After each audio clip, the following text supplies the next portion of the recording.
As a professional web creator, you're skilled at juggling it all. You deserve a platform that elevates your work.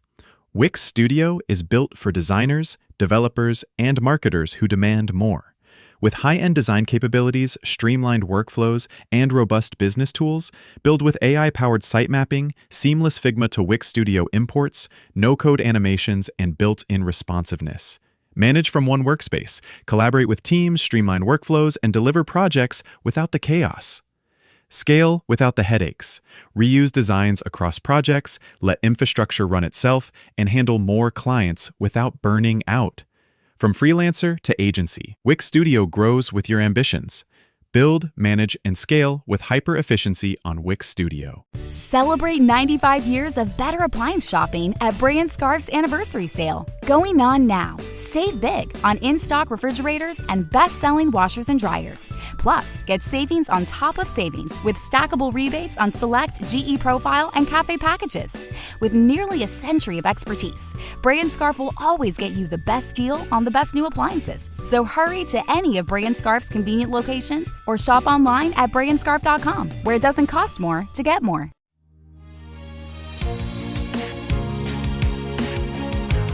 Welcome to IndoctriNation, a weekly conversation series about protecting yourself from systems of control. I'm your host, Rachel Bernstein. Are you looking to create safer spaces for cult survivors? Don't miss my video lecture on healthy and safer support groups for former cult members. It's a specialized kind of work with specialized sensitivities. As a therapist and educator, I break down the critical elements of establishing truly supportive environments for individuals who have experienced harm in high-control groups and groups of any sort. Learn how to avoid potential pitfalls, maintain clear boundaries, create spaces that honor the incredible courage it takes for survivors to seek support, especially in a group setting when they've been hurt previously in group settings. Whether you're a mental health professional or support group facilitator, this lecture provides vital insights, I think, into protecting the healing journey of trauma survivors. So much of what I share, I've learned from the survivors themselves, who have informed me about things that hurt them in the past. So these are things that they're looking for now to make sure they don't get re-injured in the same ways. This lecture and many more are available for purchase on my website, rachelbernsteintherapy.com. Just follow the link in the description of this episode to view them all and purchase any that are available that you think would be helpful to you in your work. Take good care.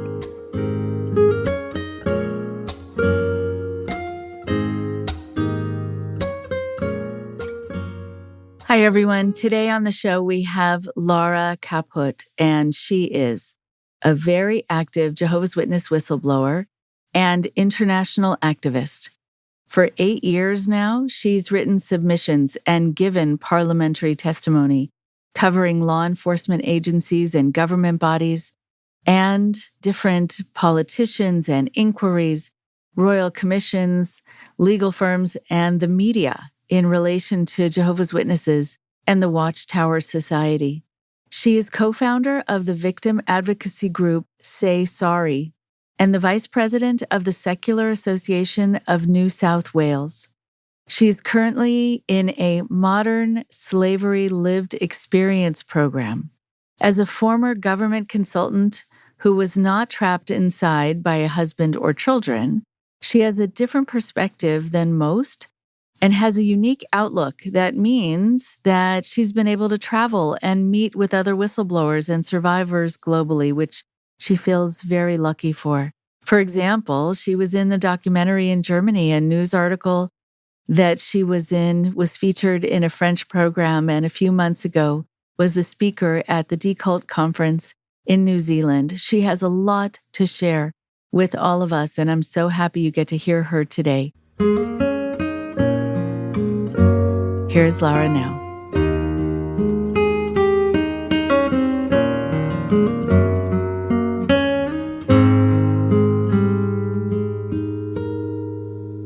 It is a total treat to have Lara Kaput with me today because this is a topic that I think we have not covered nearly enough, not only about Jehovah's Witnesses, but about being a whistleblower in general. What that's like, what that life is like, what you're opening yourself up for, the bravery that it takes to do that, and the responses that you can get from being that brave person. So I would love for you to take a moment to introduce yourself and then we'll start talking. Thank you. My name is Lara Kaput and I'm an accidental whistleblower. I was born into the Jehovah's Witnesses. I left when I was about 19 and I really forgot about the concept of being religious until we had the Australian Royal Commission into institutional responses to child sexual abuse. And because of that, I made a submission. We had a lot of child abuse in our family.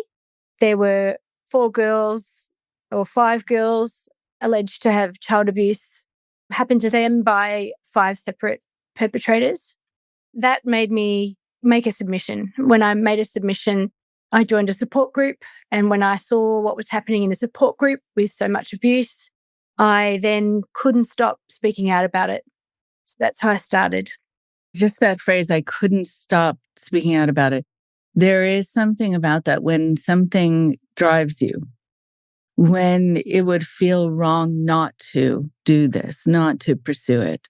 It says so much about who you are and how important this subject is for yourself and for so many other people. And I'm wondering, just before we even talk about your own experiences, what has it been like for you to be getting the word out there, the responses that you've gotten? I'm sure they're kind of all over the board depending on who's responding. What's it been like for you? It's been tough. It's been very tough. And there's not as much support as one would hope that's required. So initially I started making submissions. People just didn't read them. The government didn't read them. Our community really didn't read them. It felt like there was a lot of wasted work. And then when we started talking to the media, I found that many times people I'd encouraged to speak up got to D-Day and they didn't show, or they didn't reveal as much as they might have if they felt comfortable. So I found that I was often in the firing line of the media and also of the Jehovah's Witnesses leaders. I just found that we weren't getting a lot of traction. We would also be criticised by our own, the very people we were trying to help.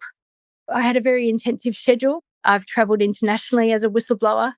And so I'm often going from meeting to a story to catch up with a support group to helping whistleblowers make submissions or soon to be whistleblowers, survivors. So intense. Yeah, quite intense. And I'm wondering also about the part of the world that you are in. It's not that it's been so much easier here in the States, certainly, for people to be heard, for people to be taken seriously. I wish it were a lot easier. I wish it wasn't that groups deemed as religions could hide behind that and could then cry maybe religious persecution or say that they have the right to do what they do or it's religious teachings or whatever else. They have a lot of protections afforded to them beyond what I think should be the case, especially when it's covering up things that are illegal, immoral, unethical, putting people in harm's way in general. But I'm wondering with your part of the world, and again, thank you so much for getting up so early in the day to speak with us before the sun has come out. That's really lovely of you. Tell me about in your country, if there is just a lack of awareness or if there's an actual resistance to looking at this. The answer is there's both. Yes, we certainly have been noticing that we get to a new government department and they don't know anything. There's no sharing between departments. And I've made probably a dozen submissions in my own country to various departments. What I have found is that often international governments will take action and be more interested, perhaps because I'm from overseas, just like You get this gravitas when you are visiting somewhere, you're a novelty. So I have found that actually a lot of action happens after we've left a country and spoken to people there, such as a charity commission or such as a politician or the media. And I did not know, this goes back to your previous question, how much power religion had. I really had no idea. And the reason for that is because Jehovah's Witnesses aren't allowed to vote. They also aren't really supposed to follow the democratic process. So many of us don't have any idea, you'll understand, about how the government works, about how to make a formal complaint, about the parliamentary process. And then oftentimes, maybe half of the times that I've made a submission here, the Jehovah's Witnesses will make an adverse response. They'll see my submission publicly and they'll respond to the government with essentially, she's telling lies. So the power of their propaganda is really strong, and they certainly have a persecution complex. That's an issue. Sometimes people will say to me, I think you're wrong about a particular organization. I've had nothing but a good experience. And so you're coming on too strong and you're being too critical and you should try it yourself. And often I will say to these people, have you ever told them no? Have you ever disagreed? Have you ever said, I'm leaving? Have you ever spoken out publicly about your experiences? Because that's when you often find out about the health and the true nature of an organization or even a person who you're with or a company that you're working for. Because if you are sort of going along with what's happening or you're touting the party line, then you don't really get to see how they can play dirty and how they can say that the person who is uncovering things is someone not to listen to and someone who's lying. And so when you tell me these stories that you're saying this is what happens there, and they're spending time, resources to try to defame you rather than really looking at them and saying, oh my, let's try to find out what's happening within the confines of our organization so that people don't continue being hurt or we don't keep harboring or protecting perpetrators. That feels like focus better spent. But instead, they just want to make sure that they are clarifying their PR, which again says a lot about how much an organization really cares or really doesn't. Yeah, that's right. Recently, I heard the term persecution signaling, and I think that applies to them. And I had that exact situation with my little sister. We were invited to be on a national TV program here in Australia, and my father and my little sister accepted. But I didn't know that because my little sister didn't tell me that. We just turned up on stage in front of the cameras and we were separated. So there were people in between us, sort of like a Dr. Phil show in a way. And she was never baptized, you see. I was baptized. So we had a totally different experience because she had never committed and she was not quite as rebellious as I was. So she essentially towed the line. Our experiences were such a contrast. And she was very angry. She was angry at me. She said after the program that she wanted to know what I was going to say about her. That's why she came. And I intended to say nothing about her. I just wanted to demonstrate what had happened in the environment. And funnily enough, I did just that because after the program, a friend texted me and said, wow, the Jehovah's Witnesses are really dangerous. And I thought that's the point I wanted to make, break up families. My goodness. Okay, so it's a perfect segue. So let's go back in time here. I always wish I had sort of a special effect for that. And to go to your childhood. So you were born into this organization. It sounds like there are things that happen to you that might not happen to everyone there, but still probably the way that it was dealt with or the ways you were not protected have to do with the organization, I'm assuming. But we'll talk more. So let's find out. Are your parents first generation or were they raised in it as well? So my mother and father were both born in Germany and came to Australia when they were very little children. My mother's family had been Lutherans in Germany, like so many were. And then my father's family, part Polish, part Ukrainian. So therefore, they were primarily Orthodox. They came to Australia and the Jehovah's Witnesses had created a little brochure called Migrants, about so big, entitled Migrants. And they were really recruiting migrants at the time. So I was born in because of that. And my childhood was a relatively happy one, except for the Jehovah's Witnesses I never believed. But my parents were Uber dubs. Uber dubs are really zealous. So it was a very strict childhood due to my mother. I sort of went along. I was very lucky because my father had not been born in. My mother essentially was, but my father had not been born in. He found it himself. And he was a scientist. He was a biochemist. The Jehovah's Witnesses really discourage tertiary education. Luckily for me, he had his degree. So it was quite easy for me to go to university. So I became an industrial chemist. I studied pharmacology and management, and I really didn't get a lot of pressure. However, my friends didn't have the same opportunity in the congregations. And I see now that very, very few Jehovah's Witnesses got a good education. And in fact, they're one of the lowest religions for advanced education. That is very true. And I hear about people wanting to make up for that once they leave and being able to get a degree, go to school. It's amazing. I also want to say, just on a personal note, I love meeting people who seemingly have a very different life than mine, far away from where I live, but seeing how much crossover there is, it just reminds me of It's a Small World, sort of like we have so much in common. I have family from Poland, from Ukraine, from Germany. My last name is German, Bernstein, which I think means amber. From on my mom's side, a whole long list of professors of pharmacology, which is fascinating. So I just keep seeing all of this similarity. I just love it. I love it. I think it brings people together.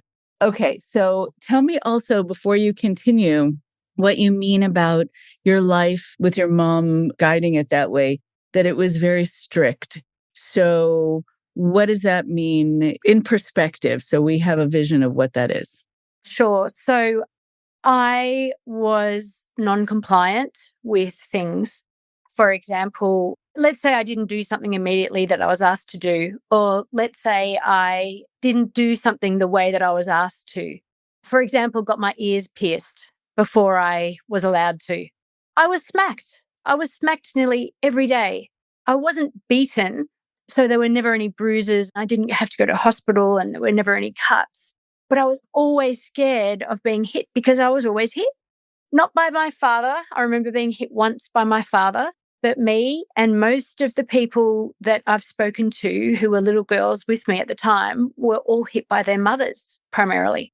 Some of them were belted by their fathers. Some of them were really very physically abused by their fathers. In one person's case, he would not tell his father a secret, and he kept that secret for a reason, a Jehovah's Witness reason, to be protecting of somebody else. And his father beat him for not telling him the name.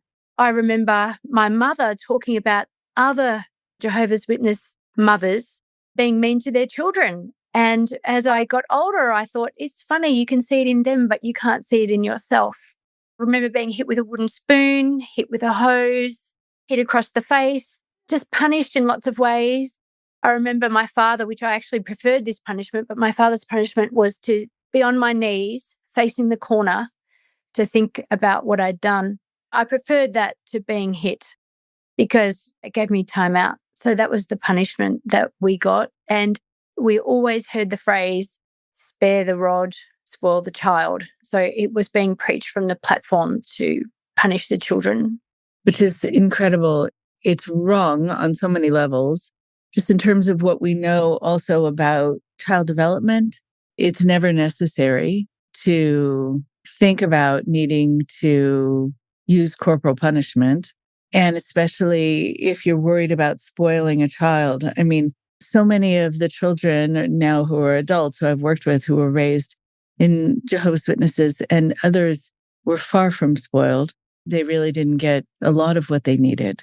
There was this sense that unless you were what is perceived now to be abusive, that somehow you were doing a disservice. to your children. It's all very backward, but it's all something that you see a lot in fundamentalist teachings across the board, actually. So it's interesting that your parents had different ways of approaching it, though, which is actually significant.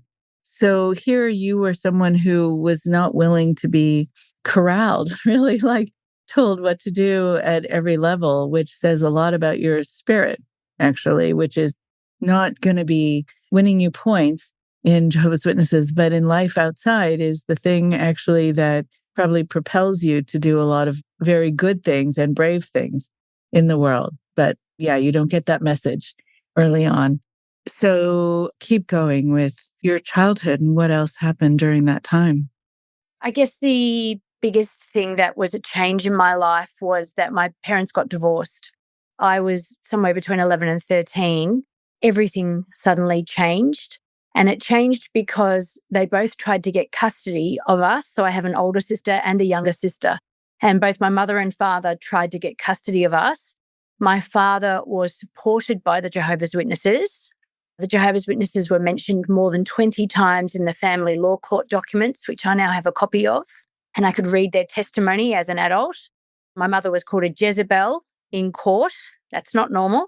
She had to leave the Jehovah's Witnesses or was kicked out because she couldn't stay anymore. She's told me subsequently that she either had to leave or she would have committed suicide. And that's a common theme. I know a lot of people who've been suicidal or have a suicide ideation, including 4 people that come off the top of my head in my family who have either attempted or wanted to attempt suicide. So she left and we had to make a decision where to go. And because my mum was so abusive, physically abusive towards me, and my father was a kinder person, I didn't know where to go because he was still a Jehovah's Witness and she wasn't. So I wanted to go with a parent who wasn't a Jehovah's Witness. But for my safety, I went to my father. No, it makes sense. It does. Now I know it wasn't as safe as I thought it was. Right. Seemingly on the surface from your past experience. I'm curious why your mom was feeling suicidal. Did that ever get explained? Because when someone is so unhappy and or abusive, it's hard to see them as people who are suffering as well. And so I'm wondering, what about that? Do you understand now? I don't know the answer because I haven't discussed it with her in detail, but there could be a number of reasons. Because she's not here able to speak for herself, there's some reasons I can't say, but they exist regarding the Jehovah's Witnesses. I think she was very stressed and anxious. I became a stressed and anxious person. I believe she had felt sorry for her behaviour because she sent me at least 2 apology cards. Didn't say what she was apologising for, but it was to me from her with love and I'm sorry. And it may have also been that she was very intelligent. She is very intelligent and she may have felt stifled.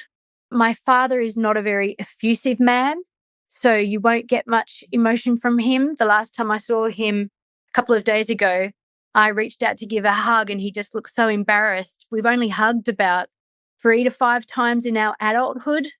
He doesn't show affection, possibly has some sort of maybe Asperger's syndrome or something like that was never diagnosed because he was a war baby.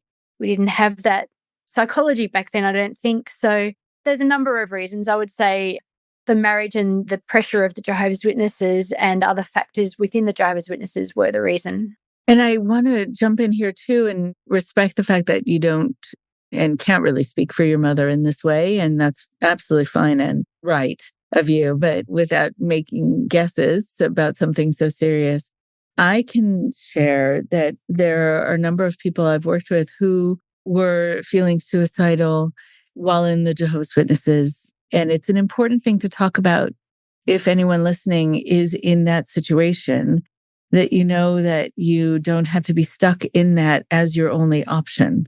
And that the only way out is to kill yourself. That is also never your only option, even though it feels that way.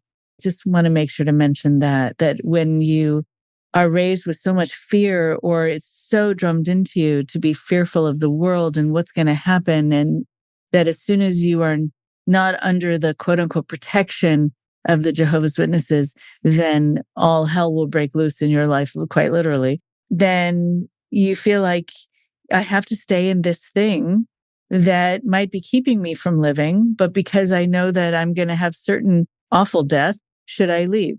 And this is a false dilemma that is so severe that people are put in these situations. And there's always another choice, and always know that. So it is important to remember you don't have to feel backed into this corner. Thank you for saying that, because it still happens today that people make attempts. So it's really important. One of the things you may or may not know is there was a study done about 5 years ago in Western Australia, and it found that Jehovah's Witnesses have 3 times, in comparison to the general population, schizophrenia, and 4 times the amount of paranoid schizophrenia. There's a lot of adverse mental health within the Jehovah's Witnesses. I'm sure you know that about cults. The issue with that was we had a lot of mental health problems in our family. I mentioned we had stress and anxiety and the suicide ideation. We also had OCD. An uncle would never turn up to anything on time. It would always be 2, 3, 4 hours late. He had to wash his hands many times. That's one of the characteristics people are familiar with OCD. There was a lot of rageful shouting that was not normal that happened. There was also one uncle who was morbidly obese, for which we don't know the reason. As I mentioned before, there was a lot of child abuse in our family, and that affects you in many ways. So there was a lot of adverse mental health. Around the time that my parents got divorced, or just after that, my family was shattered, fractured, because 2 of my sisters went to live with my mum and only I stayed with my dad. And that's how my little sister was not baptized.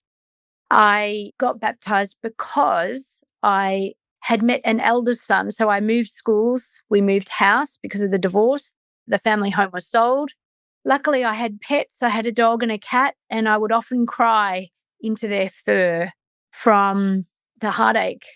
I think that was probably happening with all of us, because I remember hearing my dad cry at night, and it's a very sad thing when you hear soulful crying from the room next to you and you know exactly what's hurting them.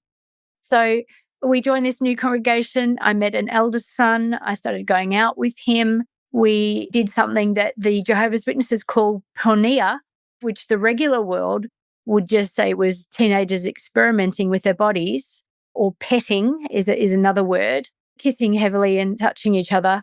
And for that, there was pressure on me, or before that, to get married or to get baptized because I was dating an eldest son. So I did get baptized. Now, because the petting was revealed, he told his dad, I was invited to what's called a judicial committee meeting, where you have 3 elders who are judging you. And I never showed up, which is very, I guess, rare that someone doesn't show up to that. Usually people go through it. And I'm so lucky that I didn't go to it, because I see what happens, them asking inappropriate questions and the feeling you have when you're a young woman walking to a meeting with 3 men that are very judgmental. I dodged a bullet there.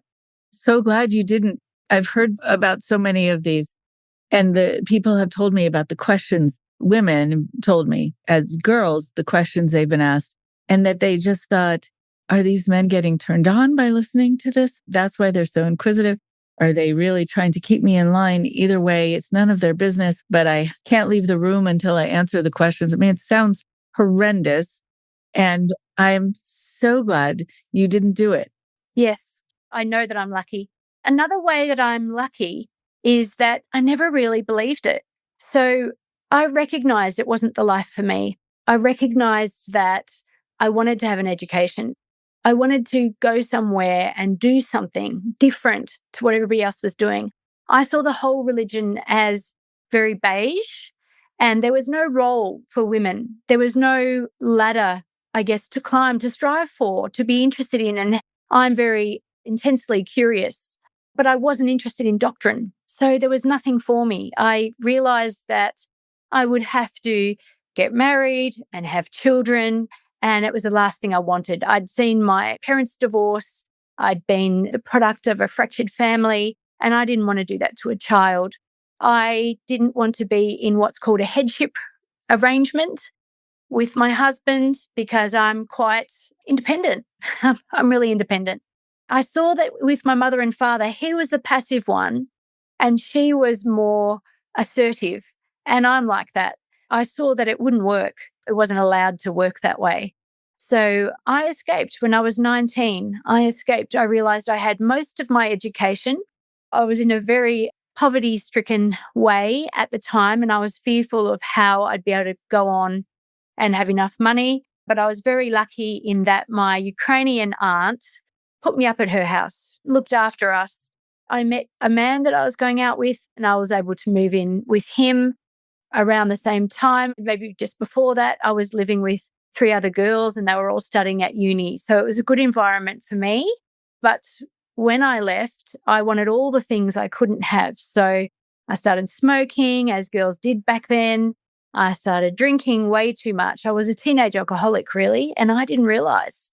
I was promiscuous, and that's because you were not allowed to have sex before marriage, and suddenly I was allowed to do anything. And I'm sure you've heard this many times that people go off the deep end because they don't have their own boundaries. So over time, I recovered from that and became what you would call almost a normal person. It's amazing.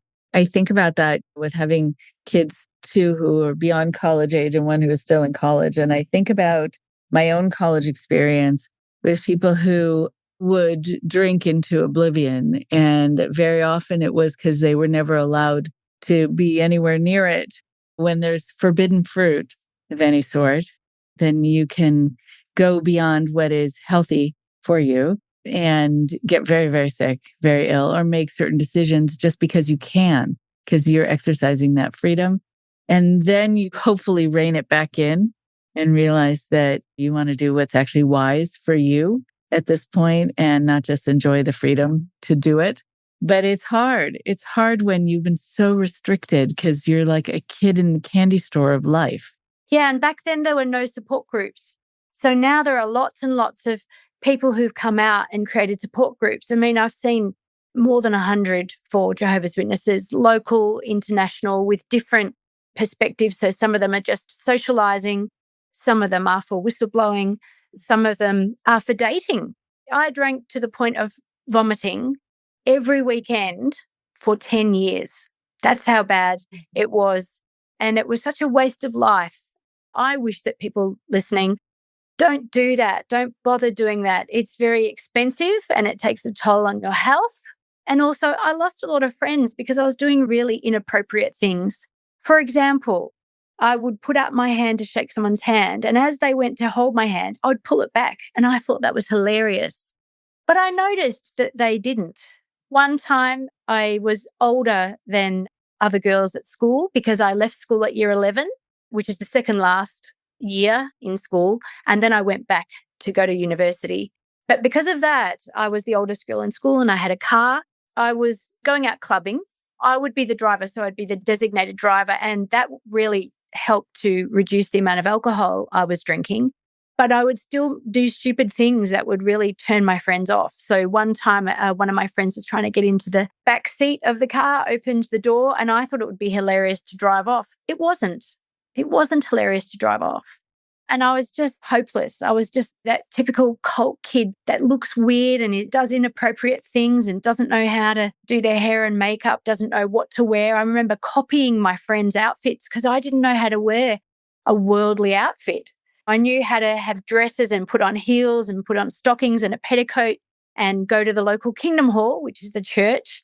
But I didn't know how to dress in my own clothes or do my makeup. So I read a lot of magazines and I copied my friends, which didn't get me more friends. I was just really awkward, just really awkward. So yeah, that was the result. And people talk about also not understanding pop culture references and what's cool, what's not, the movies that people are talking about, anything.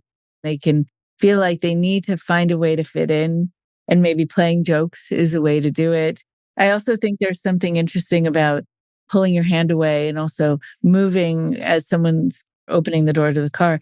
I mean, I don't want to over-diagnose it here, but there is something about asserting power, having power in a certain situation. I think that when you're in an environment where so much of that is taken away, sometimes there is this sort of gleefulness in seeing what you can do and what you can take control over.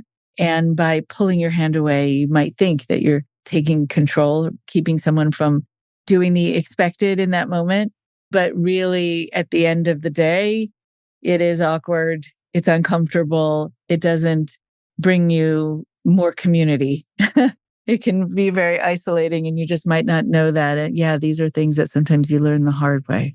Yeah, that's right. And that brings me to two of the submissions that I've made. I talked earlier about being fearful of being outside the home because I was quite poor. We were quite poor. I guess we were lower middle class. I wasn't neglected in a physical way. I was in an emotional and psychological way, but I wasn't neglected physically. I had lots of food. I would go to the doctor. I would get good shoes from mum. She cared about those things. Her dad had been a pharmacist in Germany. I had those things, but when I moved out of home, of course, I had to provide for myself. So when I was living with the girls in a share house, I was living on, I don't know, something like $250 a week. I would go to uni and then I would have a half-hour's sleep and then I would start work and I would work till 9 o'clock at night. So I was busy for 12 hours a day. I would work. Back then we had a lot of penalty rates, which was basically you get paid more if you worked on a Saturday or a Sunday or at night. So I chose those jobs. It means I was perpetually tired and I had to study until 2 a.m. a lot. But luckily I was young, so able to tolerate that. So yeah, I wrote a submission about poverty. The Jehovah's Witnesses criticized my submission. They said that in my whistleblowing, I have spent about, over the last 8 years, about 150,000 Australian dollars. And they said in the submission, which I had revealed that it's making me poor doing this work. Sorry, I didn't quite say that, but I mentioned that I'd spent a lot of money. But I was really speaking on behalf of the community. And there was a Pew Research study that showed that the Jehovah's Witnesses are one of the poorest religions because you're only supposed to work part-time and the rest of the time you're supposed to have a relatively menial job so that you can proselytize all the time. So when I made that submission, I wasn't talking about myself at that time per se, because this is just a few years ago. I was talking on behalf of the community. They're very poor. And that's what was found in the research. So not only are they uneducated a lot of the time, that makes them poor as well, but all of their time, and you would have heard this before, all of their time is taken up studying and preaching and following the rules. Their time is absorbed doing that. So they don't have the time to have a career. And I was very lucky to have a career. And the second thing that we've just discussed is the social isolation and loneliness that I had. You mentioned loneliness, I think. And I felt very isolated because, as you recognized, I'm now alone. I'm doing inappropriate things. I don't know how to live in the world. And I didn't want anyone to know that. I was fearful of them knowing and not having any of the language that we now know. I didn't know why I was feeling so bad. I was so angry. I was lost and I didn't know why. I didn't know it was the Jehovah's Witnesses. Because I was disfellowshipped and shunned, that bit I got. I knew that this was probably forever. I knew and that this loneliness and separation from my family would be permanent. And I didn't know how painful it would be sometimes, but I knew that I would get more time in Jehovah's Witness jail than you'd get in a normal jail for murder. And it's now been 33 years that my family has been estranged from me. Most of the members, not every member, but most of the members. So yeah, I wrote a submission about that as well. And that submission was made to the local government here in the capital called Canberra. I tried to calculate how much that might cost the community in mental health counselling, for example, to demonstrate that this is not just a psychological issue, it's a financing issue as well for the government. Oh, absolutely. It's interesting. I'm now remembering there was a family I was working with about 7 years ago now. The parents were divorced. The wife didn't want to be in Jehovah's Witness anymore, needed to divorce the husband.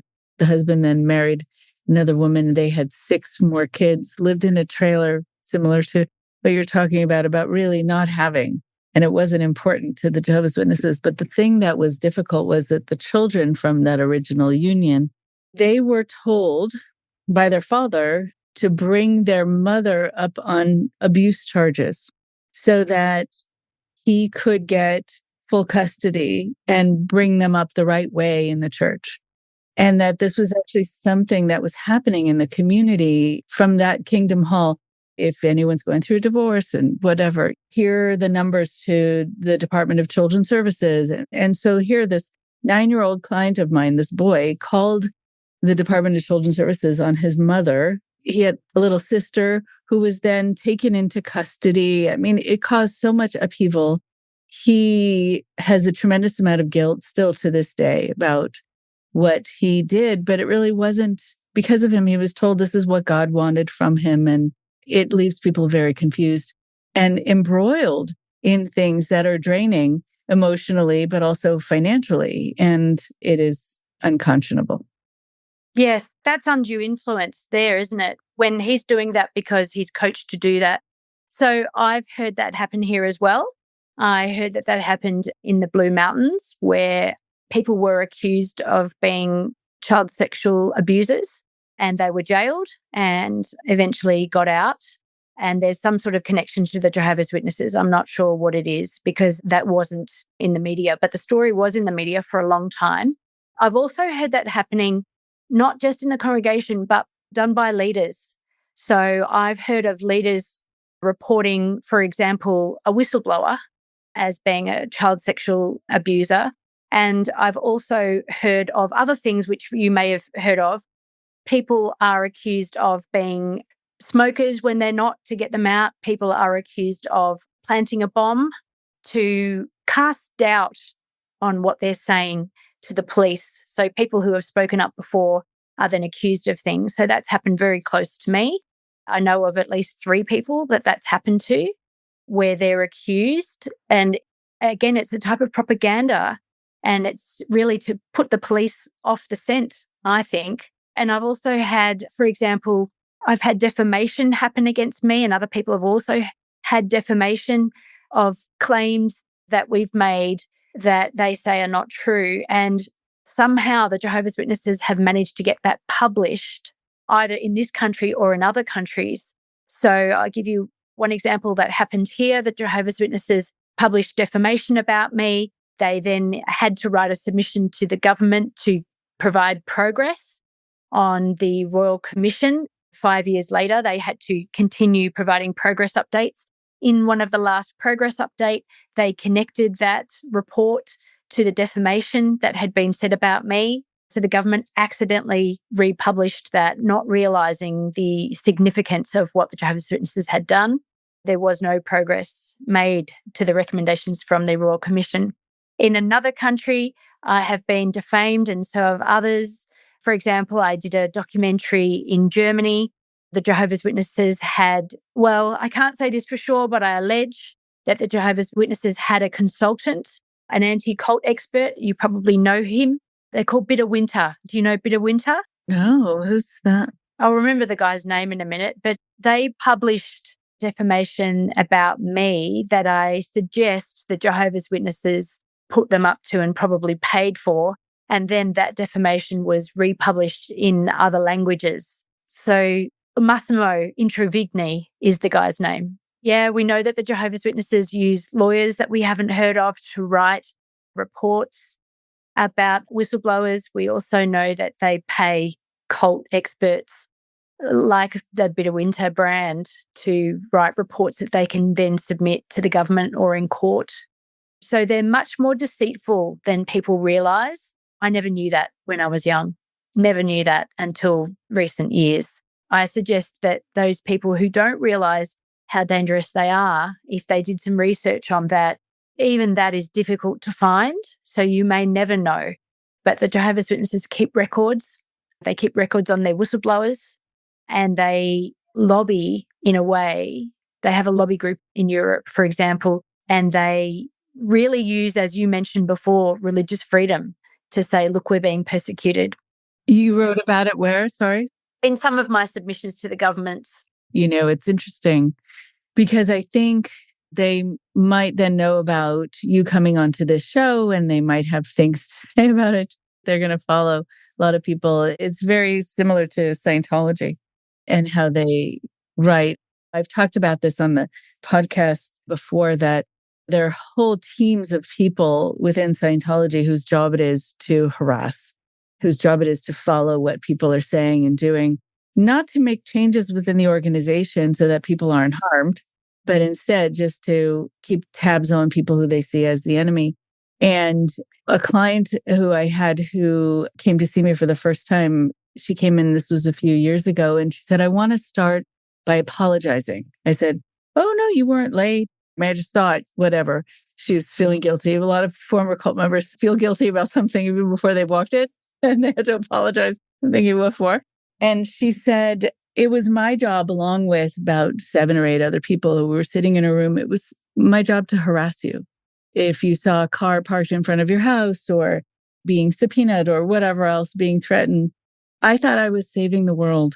I thought I was doing God's work. And I'm sorry. I mean, I realized I was just being an unpaid member of the army that was meant to protect the organization, not to help the world in any way.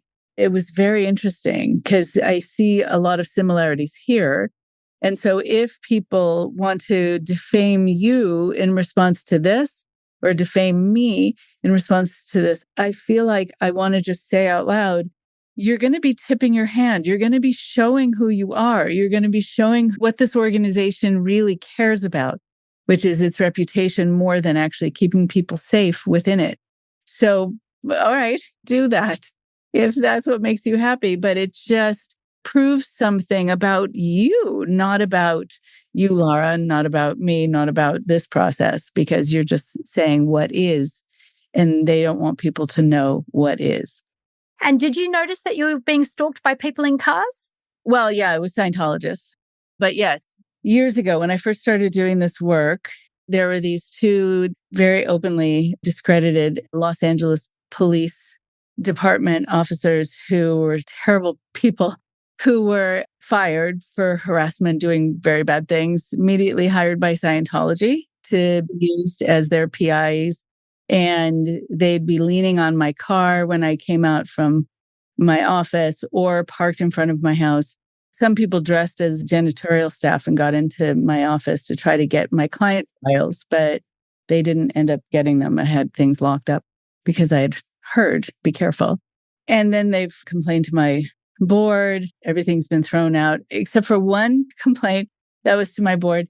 That was done by Scientology, but they also tipped their hand about that. That was the latest attempt, because I got a call from the head editor of their online magazine called Freedom Magazine. It's always ironically titled things. And he wanted to know how I felt about the complaint against me to my board. And I said, what complaint? I hadn't been notified yet, which meant they were behind it because they knew about it before I knew about it. And he immediately hung up because he realized he had just blown his cover. But it cost me money, right? Like I had to hire an attorney. I had all the things. But it goes back to, with your strength from a young age, not letting the bullies win, I think is part of your persona too. Like, I'm just not going to be intimidated away. And goodness for people like you who are willing to put up the good fight. Of course, only if it's safe, physically safe for you to do so. But I'm sure it gets wearing and difficult. Yeah, it does. I actually have a stalker. I had to go to court to get an intervention order. I have a 5-year intervention order against a stalker. So yeah, it happens to us as well. You mentioned just now when you started speaking about unpaid army. I'd really like to talk about that if we can. There's 2 topics I'd like to cover. The first thing is in regards to unpaid labor. I made a submission on modern slavery, and I made that submission with the allegation that the Jehovah's Witnesses are perpetrators of modern slavery. So modern slavery includes things like forced marriage and I've seen people who have been forced to marry other Jehovah's Witnesses. It also covers child labour. And I allege that I was a child slave labourer. I didn't consent and I didn't get paid for doing construction work on the kingdom halls or churches and at assembly halls, which is a larger regional building. And I also had to clean bricks and I had to sell magazines. Do you remember the Awake and Watchtower magazine? Oh, yes, very well. Yes. We had to sell them as children. Sometimes it would be with our own pocket money. We were going from door to door for hours every weekend, and no one stood up for us at that time because they didn't recognize what I say it is, which is slave labor and modern slavery. And then the third thing that I say within the modern slavery bracket that happens is trafficking. And what I mean by trafficking is, yes, there may have been some sexual trafficking, but I'm not aware of the extent of that.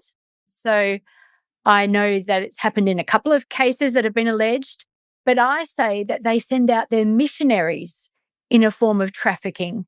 So we get orders from head office in Pennsylvania and comes to Australia, head office in Australia to Sydney. And then the missionaries are sent from Sydney to third world countries like Asian countries, for example. Southeast Asia might be an example of that.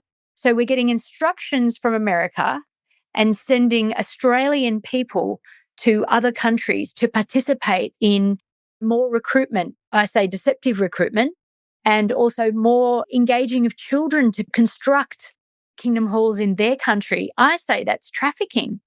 They're the things that I alleged, those types of things. We also had to do gardening for free. Some girls that I know of participated in babysitting other people's children. Now, in the world, you would get paid for babysitting a child. But in the Jehovah's Witnesses, it was expected that you kept giving everything, yourself, your resources, your money, and your children over to the Jehovah's Witnesses for labour. So I wrote a very extensive modern slavery submission of about 40 pages some years ago. I've done a couple of other podcasts just about modern slavery, but I think it's still not out there enough that people realise that they were essentially modern slaves, people that were in forced marriage and doing labour that they were unpaid and deceptively recruited for and moving between countries like missionaries. Have you heard of that before? I haven't heard about the moving from country to country. That is disturbing. That's very interesting. The idea of doing menial work, going door to door, needing to sell, that I have heard about. When you were saying with your own pocket money, what do you mean? That you would need to pay for something? What would you need to pay for on top of being used in this way? Yeah, so the magazines, Bibles, books, I can't remember exactly the cost, 20 cents, maybe 50 cents. And we would pay at the literature counter. Every Kingdom Hall had a literature counter. And you were required to give a certain amount of hours. So there's actually forms that you had to fill in that you were required, even as a child, to fill in how many hours of witnessing you did. So you were expected to have enough literature with you in your bag and then do hours. And it would usually be something like 3 or 4 hours on a Saturday, 3 or 4 hours on a Sunday. And then you had different levels of pioneer who did something like 100 hours a month or something like that. And so there were all different types of labour. And I don't know if you've heard of it couched as modern slavery before. I think it's depending upon the definition of modern slavery, which I'm sure you've done your research on. If it fits all the characteristics, then I think one can safely call it that. I think also if you're needing to pay for things that then you're going to sell potentially and hope to recoup your losses or make a profit, I mean, that's also a pyramid scheme. I mean, that's multi-level marketing. There's so much here that what's so interesting about what you're saying here is how people can be used. Minors are used. I mean, if you left at 19 and you're talking about having done these things for years, that you were a minor for most of it, seems to be the case for a lot of people. But without having the language, without being able to call it this, and having a term for it and the different characteristics of how you define that, then people don't know that this is what's happening to them. And that's why it's so important that you're clarifying the language here and also the legally recognized terms for what has happened. Exactly. Yes, that's right. So I hope people think about that when they watch this or listen to this, and they really think about what their childhood was like, because oftentimes the Jehovah's Witnesses will discount themselves. They will say, we're not as bad as the Scientologists. Or they will say, oh, we're not as bad as the glory of our cult in New Zealand. We didn't have to work from dusk till dawn, or dawn till dusk, rather. We weren't living in a commune. But people in our Bethels are living in a commune. They just don't recognize it as that. And things are as bad because there's so much mental health damage. It's not just coming from one thing, it's coming from many avenues. That might segue into the other topic that I wanted to raise with you. And it's a word you may not have heard of before, but it's one of the reasons I tell journalists and the government that people don't speak up. The word is endogamy. And what endogamy means, it means essentially that you're supposed to marry within your community. So we are very much encouraged to marry another Jehovah's Witness. And as you heard before, I wanted to escape that. I didn't want that. I didn't want to be trapped. But most of my Jehovah's Witness friends did marry a Jehovah's Witness man, or the boys that I knew married a Jehovah's Witness girl. And many of those marriages became very unhappy. And there's actually a lot of domestic violence within the Jehovah's Witnesses. There hasn't been any studies that I'm aware of. But what does it mean to say that the Jehovah's Witnesses are endogamous? It essentially means that you don't want to report because they're going to be related to you. You don't have the world around you to choose from for a partner. Your partnership is restricted.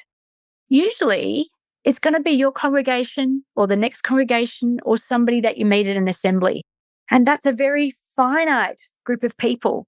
It's not inbreeding because people aren't marrying their family, but it's their spiritual family that they have this undue influence to marry someone within the faith. And the same thing happens with the exclusive brethren, for example, with the glory of our cult that I mentioned earlier, with the Mormons, even Catholics, you want to marry. But that population of Catholics is a quarter of the population of Australia. So you have a huge pool to pick from. If you're going to report child abuse, for example, or you're going to say, I'm very poor, or you're going to say, I haven't had an education, that's unusual, really. It's not common to the Catholics. And if you reported the abuse, they're unlikely to be related. Well, we don't know the statistics probably, but I would argue that there's enough of a big population that you don't need to marry so closely. Whereas in the Jehovah's Witnesses in Australia, there's only 70,000.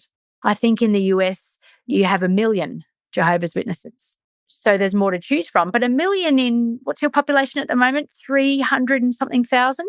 Yeah, it's very large. Yeah, it's really large. Yeah. I couldn't choose from that. If you think about the 1 million Jehovah's Witnesses, well, only half of them are men. So I can only choose from 500,000, but half of them are married. So I can only choose from 250,000, but half of them are still children. So I can only choose in the States to marry out of 125,000 Jehovah's Witnesses. So you can see how that endogamy really starts to encapsulate you and keeps you silent. The fact that you're not supposed to be worldly anyway keeps you silent. And I say endogamy keeps you silent and other things as well. I think also the fear of God. You're doing something against God. You're making sure that you're not going to be saved. When they say, well, we're not as bad as Scientology, that's ridiculous. I mean, fine.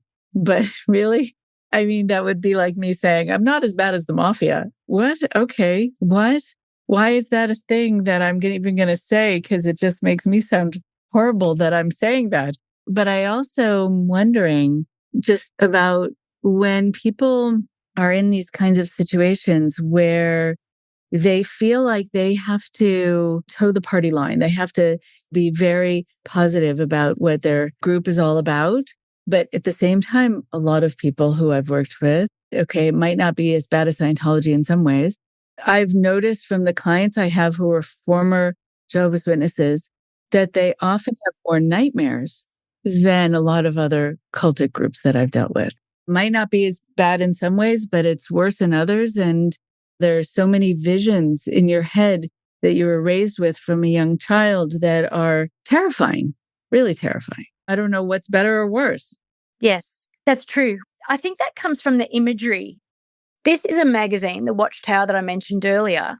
And the irony, as you said before, this one's entitled Religious Reform Now, ? Is from 1995. But let me open it and see if there's some of that imagery. Here's one, page 3. It's a sinking ship. Oh, my. Let me find some more because there's usually several of them. Oh, here we go. And now you see people. Oh, okay. Yeah. Oh, that's terrifying. In a storm, their ship is sinking. Then you see, it's not bad imagery. Let me see if there's any others in this magazine. And as you're looking, these are stories that are told to people like, this will happen to you. This is the vision of your future should you leave, or what happens to the world outside. How are these images introduced to people? Yeah, so here's an example. Although it's quite a beautiful picture, I'll just explain it to you. If you look at the face of the woman, that's Adam and Eve. She's being cast out, and you see how they're glamorizing being cast out of Eden. It looks like she's the guilty party. So yes, there's certainly lots of pictures. I'm not sure if there's one of Armageddon in here. There's usually one of Armageddon, not this particular one, but there's usually, fire raining down from heaven. And these days there are men with machine guns, for example, persecuting Jehovah's Witnesses, getting them together. There's lots of photos about war, pestilence. The Jehovah's Witnesses believe the Bible literally. These are not just stories. These things really happened in history and they will happen. The prophecies will happen. I don't know if you've heard the phrase Armageddon's just around the corner with the Jehovah's Witnesses. They say that all the time. Every time a prophecy fails, they still say it. And that's what the pictures are about. So certainly the fear of Armageddon, not just a fear of God, but the Armageddon that's coming to all of us and this urgent need to get as many extra Jehovah's Witnesses. And if you don't do it, you might not get through. Or if you've got a bad heart, you don't believe all of it and just accept it all willingly, you might not get through Armageddon. You're constantly in fear. And we had sleep terrors. I used to have sleep terrors where I felt that there was a wolf circumnavigating the house. I was just fearful constantly. And even though I didn't believe it, I say I didn't believe it, but the day that I left, I was still scared that God would strike me down with lightning. And many people have said that. Yeah. I mean, there'd be no reason for you not to worry about that. I mean, when these fears are given to you, especially from a young age, they get under your skin. It takes quite a long time to undo that. And with everything that Jehovah's Witnesses, I think, go through when they're trying to come into the world, just being around things, people celebrating birthdays or holidays. And if someone offers you a gift, all the fears that are going to be coming up about what that all does to you. I'm kind of curious what your first birthday celebration was like after leaving. What was that like? Was it terrifying? Was it interesting? What was it like? I actually can't remember which one it was. I think it wasn't the birthday freedom. That is a lingering memory, but it was just the total freedom. That is what I hold with me. For example, I put my feet up on my table, was never allowed to do that. And we had to have our elbows off the table. Sometimes I have my elbows on the table. It was the little things, not having to wear petticoats, not having to cover up all of your skin. It was all the little things constantly. The release from preaching was probably the biggest thing for me. I just hated witnessing. I hated preaching and just not having any deadlines, not having any timelines that I had to meet, not having to put on a fake happy face for what they call the best life ever. Just the general freedom was the best thing for me. I do like to enjoy other people's birthdays.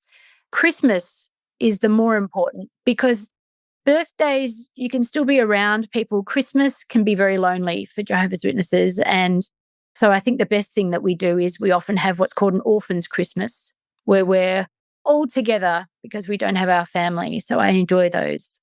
It's a lovely thing. Oh, my goodness. It has been wonderful to speak with you and to meet someone who is this strong, who is this directed, who is so clear about what is right and what is wrong here and what you want to be a part of healing or doing or educating. And I think it's really fantastic. I think it would be good for people to know if they wanted to find you and the work that you've done and just be able to get to know you and see you as the superhero that you are.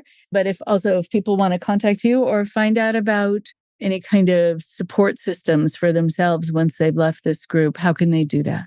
I'm on Facebook and LinkedIn as Lara Kaput. So it's my real name, my real picture.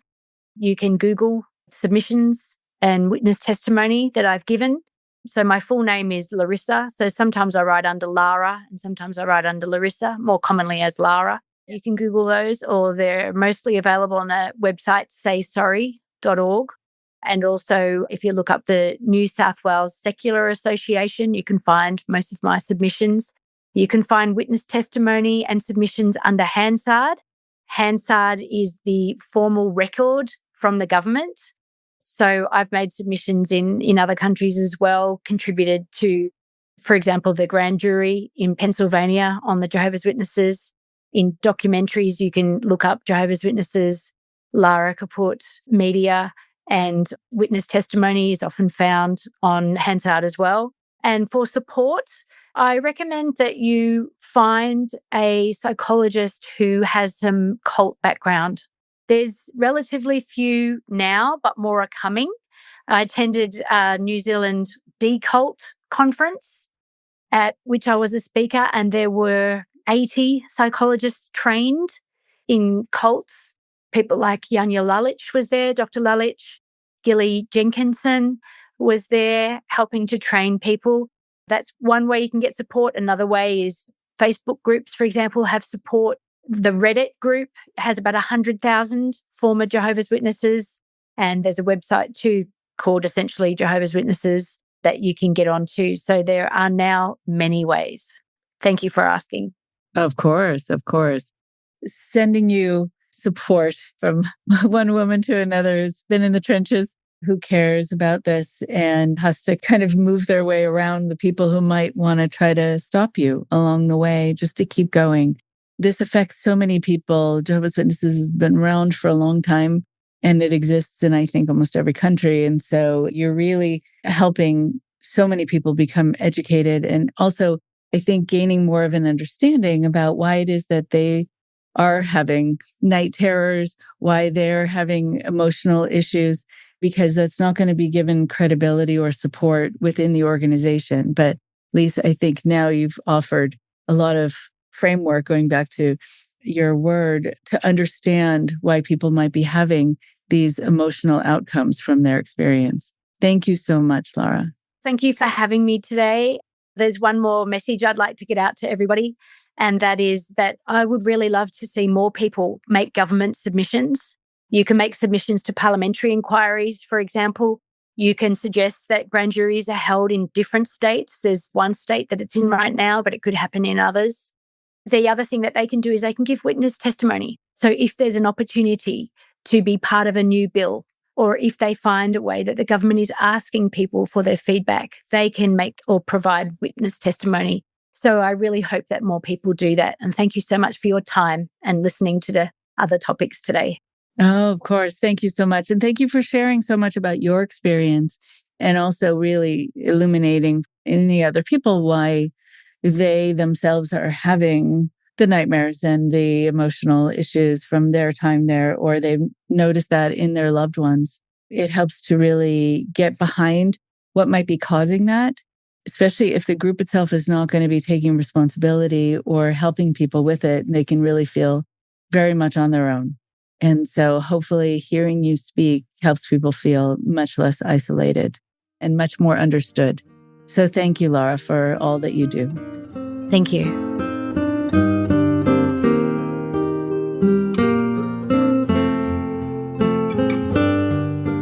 One more thing before you go.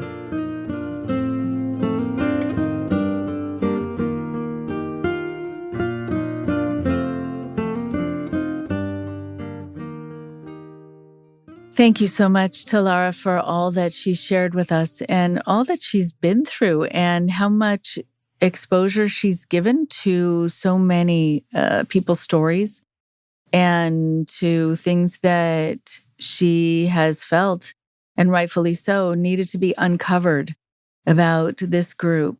It's an interesting thing when we talk about Jehovah's Witnesses because I was raised like a lot of other people were raised, really feeling like it is another religion that is viable and as healthy as other religions are.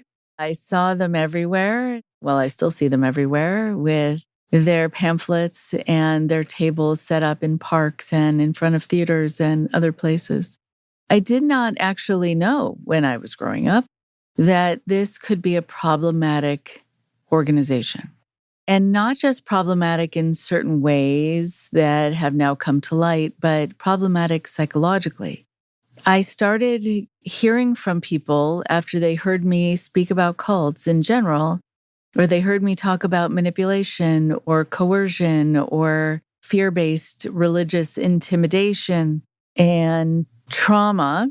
People were calling me and saying, hey, I feel like you're describing my experience growing up in the Jehovah's Witnesses. I feel like you are someone who knows about a child's experience when they're exposed to these tracts, these magazines that have pictures of Armageddon, and that becomes your bedtime story at night.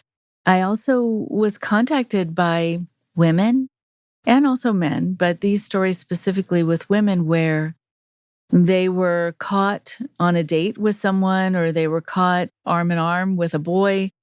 And then the girls, really, as girls, were brought up in front of a council of older men who grilled them about all of their experiences, sexual experiences, or not even just sexual, but just being in the presence of a boy.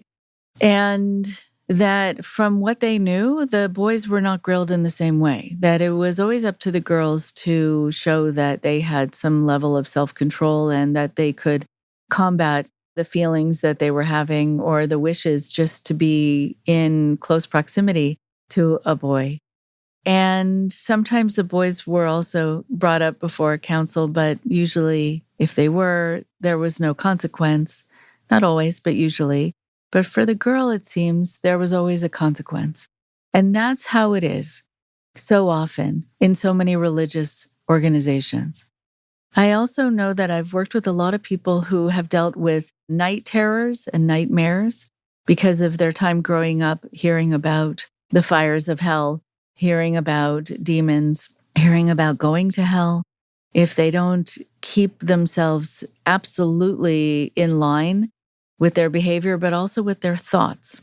And we all know that our mind sometimes takes us into certain places that can be a little sketchy, but also sometimes we just have thoughts that are natural, that are supposed to be happening when we go through certain levels of development. But in this group and others, you're made to feel that you're sinful. There's something tremendously wrong with you. There are a lot of times that people will talk to me about something that Lara brought up today, which is that they suffer with mental illness. They suffer with symptoms that are falling under the rubric of schizophrenia, and that people also have suicidal ideation or go through with killing themselves. It is a very sad situation indeed that this happens and that the numbers are high, statistically not what you would see in the general population, but much higher. There are people who will be hospitalized after having left a particular group that made them feel so fearful, made them feel not only fearful of the world, but fearful of their own drives, of their own mind, of their own thoughts. And then they feel like there's no way out, and the only way out is to end their lives. There are people who will also be diagnosed with certain kinds of diagnoses if they go and they're hospitalized in a psychiatric unit or they go to see a psychiatrist. And for some of them, they do have this disorder. But for most of them, from what I've seen, It's situational, like situational depression, situational psychosis. And it means that it's been brought on by experiences. It's not inherently who you are and how your brain was necessarily going to be functioning or going to be wired, but that given so much stress and so much that felt antagonistic to your true self, and without having a way out to feel like you could be safe and you could be seen as a good person and you could still have a relationship with God if that's what you wanted, that people do become despondent and they do become hopeless. There are also these ideas that are given to kids in some of these groups that they're supposed to have visions of things. They're supposed to have visions of heaven. They're supposed to have visions of hell. They're supposed to have visions, again, as we said, of demons, of monsters. And then when they start having visions, when they're older, they're labeled schizophrenic. It's a very unfair place where people have been backed into these kinds of corners, where ideas have been introduced to them. They then fall prey to those ideas. They then open their mind up to these ideas and then are labeled and discarded as quote unquote crazy. It is a catch-22 and beyond. I'm so sorry that it happens.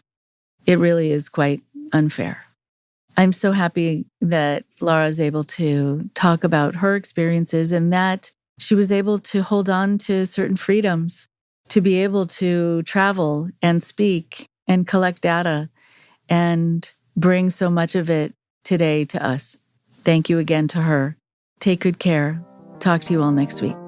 Thank you very much for listening. Please support Indoctrination on Patreon at patreon.com/indoctrination. Be sure to give us a follow on our social media. Find us on Facebook and Instagram using @Indoctrination Podcast. And for Twitter, find us at @_indoctrination. We love hearing from you too. So send us an email at indoctrinationshow@gmail.com. And for more updates on the show, visit our website at www.podpage.com/indoctrination.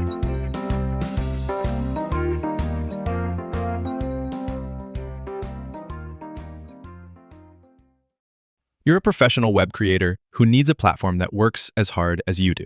Wix Studio is built for you, whether you're a designer, developer, or marketer ready to amplify your impact.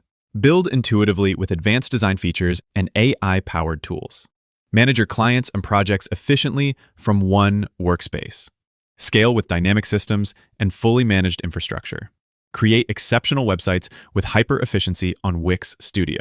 Celebrate 95 years of better appliance shopping at Brand Scarf's anniversary sale. Going on now. Save big on in-stock refrigerators and best-selling washers and dryers. Plus, get savings on top of savings with stackable rebates on select GE Profile and Cafe packages. With nearly a century of expertise, Brand Scarf will always get you the best deal on the best new appliances. So hurry to any of Brand Scarf's convenient locations or shop online at brandscarf.com, where it doesn't cost more to get more.